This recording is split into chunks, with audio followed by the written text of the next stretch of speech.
Ever since I was a little kid, all I wanted to become was a professional soccer player. For years, that was my entire life. I played DA, 𝐒𝐮𝐬𝐢, MLS Next, and I really did believe that I was on the path towards playing college soccer and, maybe even like beyond that someday. I wouldn't say I was ever the flashiest player in the field or even like the most recruited, but one thing I knew is that I always worked really, really hard. I thought that hard work would eventually pay off. Fast forward to my junior year of high school, right when things finally started, clicking for me, everything kind of fell apart. I broke my nose playing Sunday League, which is kind of a funny thing to happen. But obviously that really isn't career ending in itself. But since I had to undergo surgery pretty quickly after that injury, the recovery became much more serious because of the interaction between the anesthesia and my concussion. This recovery process genuinely really messed me up physically and mentally, and it was one of the hardest periods of my life. When I came back, something else happened. First, I re-injured my nose, and then later, I sprained my ankle. And before I realized it, I had missed one of the most important seasons of recruiting in the US for soccer. For those of you who don't know, your junior year of high school, when it comes to club soccer and getting recruited for college, is one of the most important years of your life. A lot of conversations I had with schools such as Army, Davidson, they really just disappeared after that. But I will say, during high school season that year, because I was able to recover right before it, I played some of the best soccer of my life.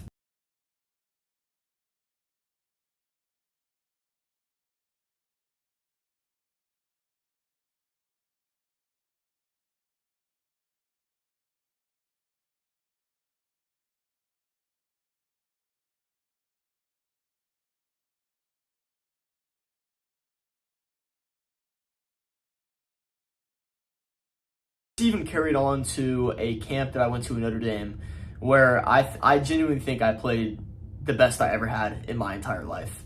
And I actually ended up getting looked at a little bit by them, but that kind of didn't really work out because they had a full roster. But like I said, I'd always really believed in my ability as a player. But my high school coach helped me and brought out another level in me that many coaches in club were not able to do. I believe there's a little bit of an issue in club soccer right now with coaches, and it's just, at a high level, sports are very serious. You want to win, and obviously, I have that drive within myself, and I take I took high level club very serious, but they almost eradicate part of the game, which is joy and fun, and that is such a major part of any sport, especially soccer, where you have so much creativity, and they never really encouraged me, and this high school coach did that for me. We ended up making the state final that year, and we lost in penalties, which was really unfortunate. That loss was hard for me to accept, because I had scored during the game on a penalty.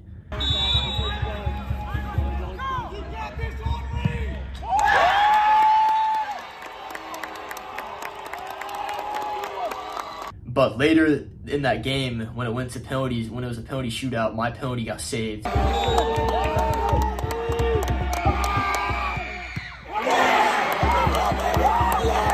And I felt so confident walking up to it, but it just didn't work out for me. And that really did break my spirits and hurt me a lot. And it wasn't just because of the decision, because of what happens. It was just because of another thing that happened to me, which was a couple weeks later when after the state final, we were going to go to San Diego for the 𝐒𝐮𝐬𝐢 national playoffs. And right before that, my coach pulled me aside and he told me that I was getting dropped to the second team heading into my senior year, which was, in my opinion, I thought that was kind of ridiculous because he didn't even get to see me play, but it is what it is when you're playing a high-level sport. So going into my senior year, I tried something different. I tried football. And at first, it was honestly just for fun. I thought, obviously kicking in soccer, I thought it was going to translate really well to kicking in football, which it did. I feel like I had a natural feel for it because soccer had made me both technical and athletic. And the more I trained, the more I really became obsessed with kicking.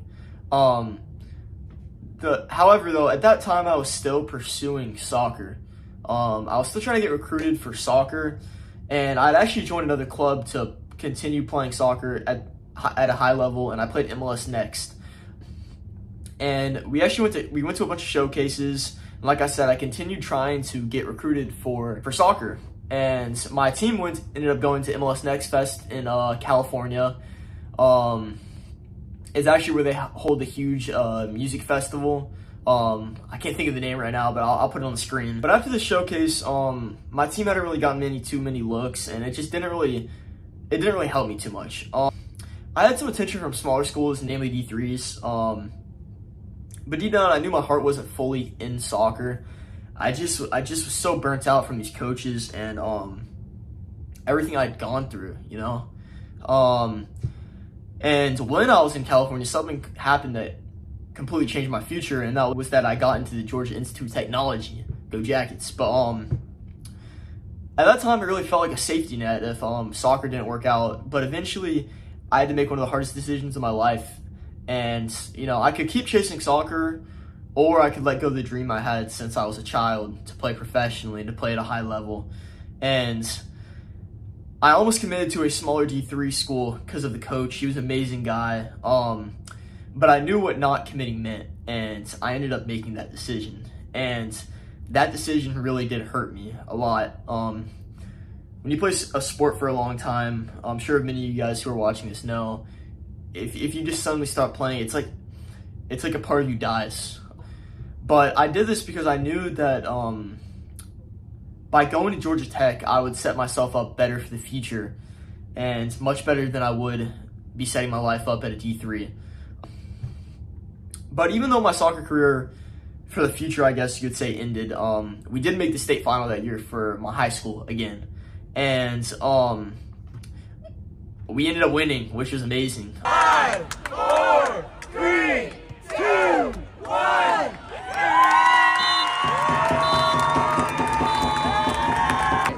Straight into the trophy presentation, and the next teams will be up entering the field for.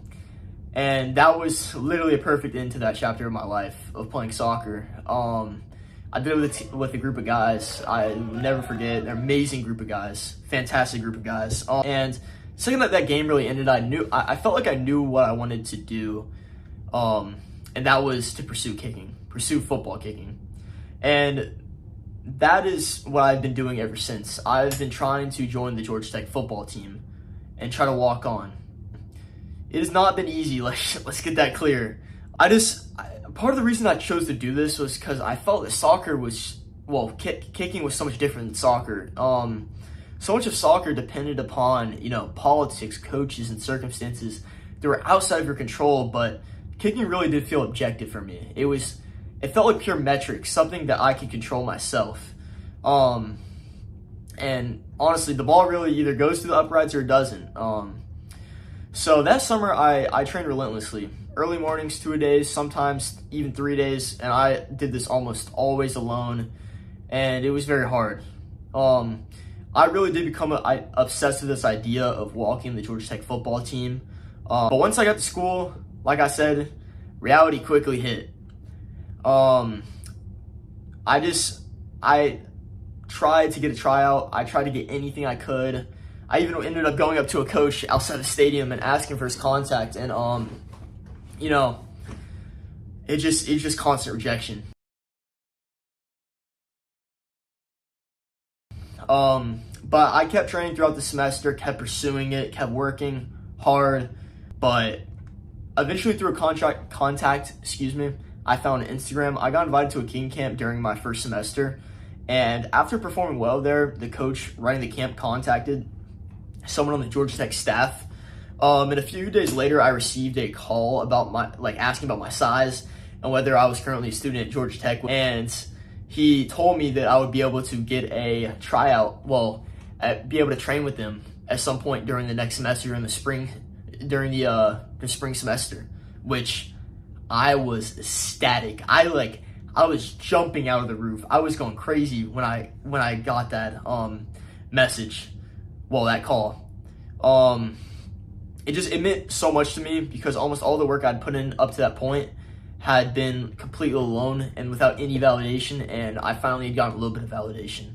So now, going into the spring semester, I continued training, and I began sending clips to this coach of myself training. I sent them constantly, and I really didn't get any response. I actually got really ghosted for probably, let's just say, 6 to 7 weeks. But one day I was like, okay, this is gonna be the last time I'm gonna send a message, and I sent it, and I got a response. And I was actually studying, and I looked down at my phone, and I got a text message from Aiden Burr saying, "You want to come train at the stadium sometime next week?" And I was, oh my gosh, I went crazy. That was one of the highlights of my year. And honestly, when I got the opportunity to train with him, I don't feel like I performed the best I could. I performed okay, and I really was downcast. I really thought, dang, I did not take advantage of the opportunity fully that I got. But later that same day, one of the coaches I walked by him, and I went up to him, and I started talking to him, and he told me if they ever really need help because of injuries or depth issues, that I was just a call away, and that there's a potential chance that I could get called in to help. And this again lifted my spirits. And ever since then, I've really just kept working and grinding and working my ass off. So this summer, I really wanted to document this journey and take you guys along with me.